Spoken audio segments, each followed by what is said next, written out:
John chapter 12, verse 46 says, I have come as light into the world, so that everyone who believes in me would not remain in darkness. I, Jesus, I have come as light into the world.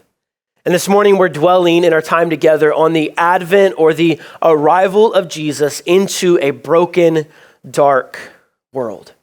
When we think about the Christmas season, in many ways on a surface level, we think about a time of joy, a time of happiness, right? Peace on earth, goodwill toward men.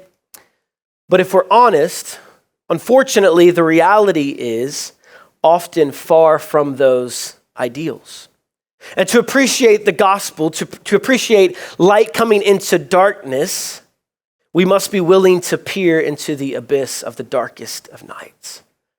And it's something that we don't like to do much, right? We would rather clean up the Christmas story, continue sharing this myth of a joyous perfection, right? Getting with family, we act like this year's gonna be different. There's gonna be no arguments, no fighting over politics, nothing. Everything is gonna be great, right? We clean it up. But as we do that, we might miss the pathway to true light in the midst of a dark world. The reality is Christmas can be a difficult time for those who have lost loved ones. This time of year can simply be another reminder as grief comes flooding back into our hearts and we're simply reminded of who's not there instead of who is. For those who grew up in poverty, watching their friends receive expensive toys and fun vacations, Christmas may be another reminder of feeling less than the people around them. For those who come from dysfunctional families, this season may simply trigger the trauma of past experiences. And on top of that, not only what we experience personally, but we look around in the world and we see fighting, we see death, we see division, we see injustice, we see suffering all around. So no matter who you are, if we can get past just the cliches of Christmas, we experience on one level or another a longing in our souls. A longing for things to work like they are supposed to. A longing for things to be put right, for people to just be kind to each other, to treat each other with dignity and respect, for sickness to end, for it to cease. We don't have to look far to see the darkness in the world around us, and if we can't see it there, all we have to do is look within our own dark, broken hearts. And as we peer into the darkness and silence, sometimes we wonder if God sees. And if he does see, why doesn't he do something? Why doesn't he care enough to step up, get out of his slumber, and do something about the darkness? And it's in this moment, in these spaces, that we can find comfort from some of the writers of the Psalms who bluntly ask God, how long? How long are you going to allow evil to exist? When are you going to show up? Rise up, O God. Wake up and do something. Ever since the fall, the world's been a mess. We don't have to convince people of that. No amount of willpower or action on the part of humans has made it better. In fact, as humans have tried to take control of things, we've simply made it worse.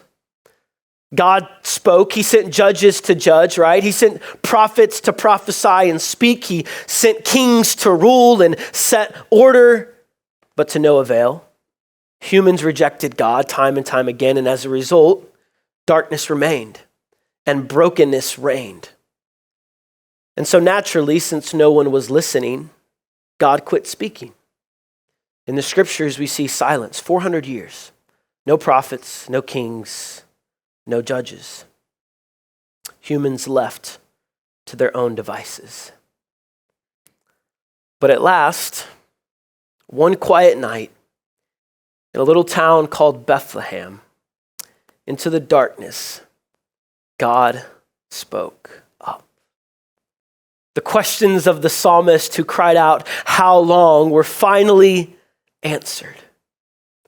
And as we heard a moment ago, you would expect God to come down with fire and wrath and judgment. Remember, he's been rejected. You would expect an army, maybe a thunderous shout from angels to parade the arrival of this king. But the first audible noise in 400 years from the creator of the universe was a baby's cry. as it passed through the birth canal of its young teenage mother. This virgin girl entrusted with carrying the Savior of the world. We'd like to clean this story up, but if we really think about it, it's raw, it's bloody, it's messy, it's real. We'd rather clean up the story and make it sacred, but in doing so, we've missed the realness and the humanness of this story. The messiness when divinity meets humanity. If I'm honest, I don't like birth. I stood at the head of my bed, every child we had, like this, as I held my wife's hand and she squeezed it. The nurse would try to give me the baby.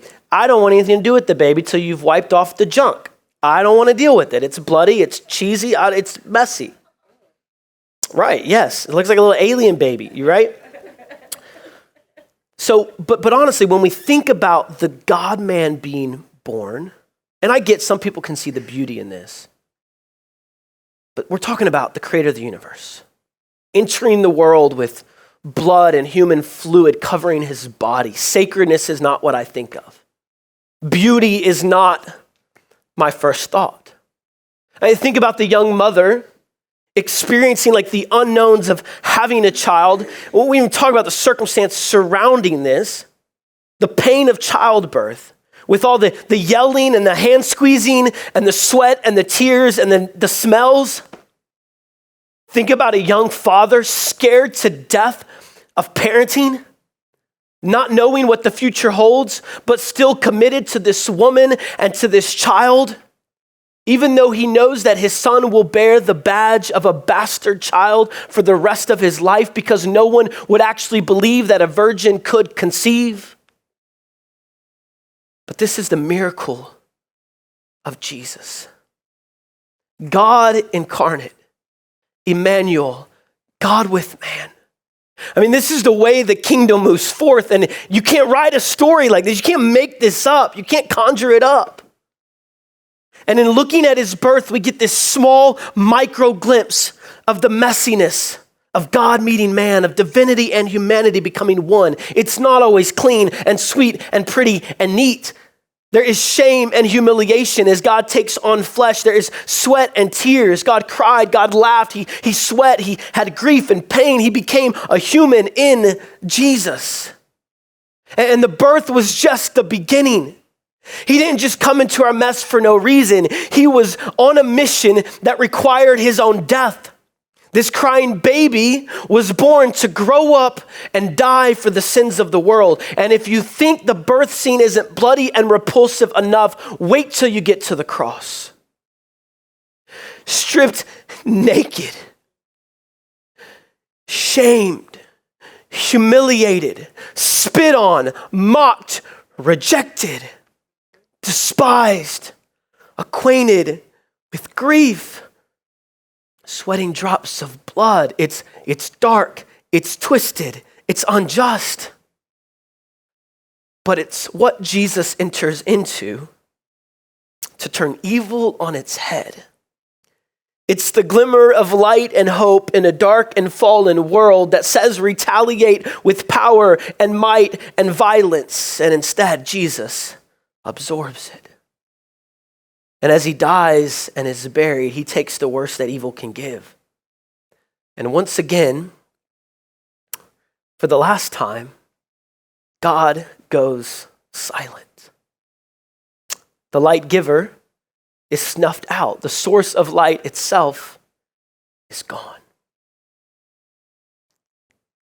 But 3 days later, as dawn's first light sneaks over the rolling hills, we get a glimpse into an empty tomb. And in the resurrection, we see that Jesus, this sleeping baby, is more powerful than death, hell, and the grave, and light and hope floods our souls because Jesus is risen. The serpent is crushed underneath the foot of the true firstborn son promised years ago back in the garden. Justice is served and darkness is pushed back over the abyss. And a way is made for humanity to re-enter the garden and enter back into communion with the Father. And we can now respond with shouts of joy. It's why we can, in the midst of darkness and brokenness and grief and loss, still find reasons to celebrate at Christmas. Because everyone who believes in the life, death, burial, and resurrection of Jesus, as we're told in our text, receive this light, the light of the risen Son. Darkness, grief, loss, and pain does not have the last word. A little over a month later, Jesus returns to the Father, but he doesn't leave us alone. God will never go silent again. He still speaks. He left to us in our midst the very Spirit that raised Jesus from the dead. We're given the same power that crushed the head of the serpent as we go on mission to take the light of the gospel into the darkest of places. We're not alone. Across the street, in our neighborhoods and cities, bringing flourishing where sin once reigned.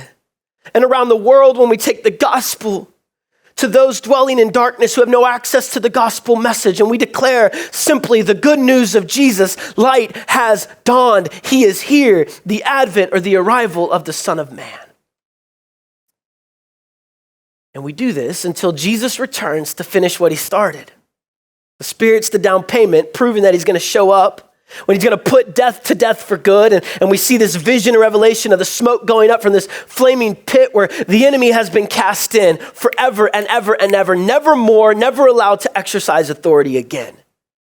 See, during Christmas, if we really want hope, we can't just look back to the first advent of Jesus. We need to do that, but we also look forward to the second advent of Jesus, the coming of Christ, when he will finish this work. When all people, nations, tribes, and tongues will gather in the new creation, singing loud songs of praise to Jesus, because darkness and pain and tears and evil have all been wiped away and cast outside the kingdom forever. And it matters in the here and now. We have hope. Estranged families will be reunited. Riches will flood the streets. No one will go hungry. The best feast ever will be offered with the greatest host ever presiding, Jesus. The best ideals of the Christmas season that we dream of and we sing silly songs about, those will be fully realized on a much more infinite, massive scale. Because all the things we hope for will be reality. Love will be complete. Peace will flood the new heavens and the new earth. Love. Jesus himself will reign forever. We'll have no need of sun because he will be our steadfast light. And this is what we look to in the here and now. No matter who you are, no matter what darkness you've experienced by someone else, maybe done to you or in your own hearts, this light is offered to you. The message is simply repent and believe. We can't push darkness back. But God has done it for us. Jesus reigns, death is stomped out, and the war that was started when Jesus became flesh and entered the world, that war has been won, and this is the hope of Advent.